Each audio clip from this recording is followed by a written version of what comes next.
lamang kini usa ka simple nga panagtapok, kundi usa ka selebrasyon sa panaghigalaay ug garbo sa Northern Mindanao.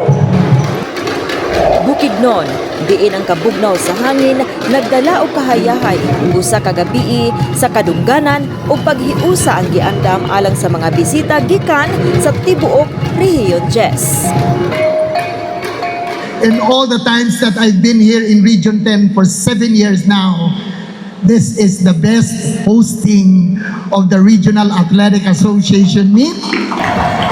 I mean, it has its peculiar characteristic in the staging of NMRA. Maybe because they have a world-class facility. And you heard during the opening that Senator Mig Zubiri would like to bid for the hosting of Palarong Pambansa in 2030. And in full force, the Department of Education will support that because it's always an honor. Nagkatigom ang 5 ka probinsya ug 9 ka syudad, nagdala sa ilang tagsa-tagsa ka kultura ug espiritu sa kompetisyon. Ang matag delegasyon gidawat uban sa mainiton nga pag-abi-abi, dinuyugan sa lokal nga musika ug sayaw nga nagpakita sa dato nga kultura sa probinsya.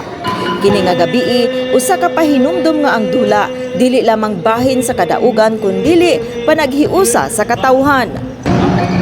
Sentro sa maong selebrasyon ang mainitong pagdawat ni Governor Rogelio Neal P. Roque sa mga bisita.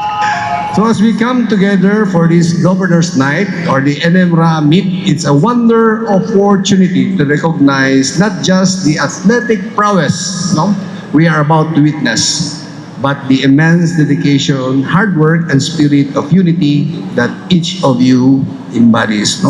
Ang atong ikalipay sa atong fellowship sa atong NMRA is ang pagtiguman as united na to sa Northern Mindanao.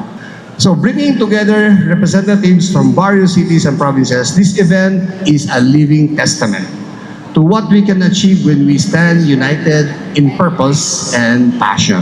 So let's enjoy the night. Mabuhay ang Northern Mindanao. Ang iyang presensya naghatag og dugang kahulugan sa maong gabii, usa ka lider nga nagpalig-on sa panaghiusa sa rehiyon. We hope that you feel the warmth as we host this Governor's Night in your honor. Ang Governor's Night nahimong higayon sa pag-ilanay ug pagpakig-ubanay sa matag delegasyon.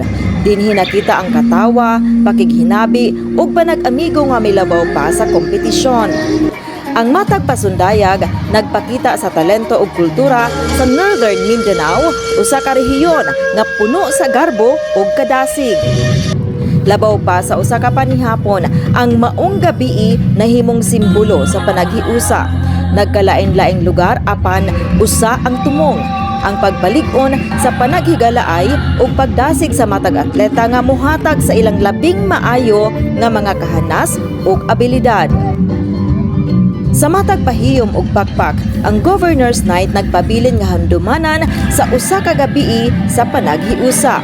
Usa ka mainitong pagdawat gikan sa probinsya sa Bukidnon, ang yutang maabi-abihon para sa tanang kampyon sa Northern Mindanao Regional Athletic Association 2026.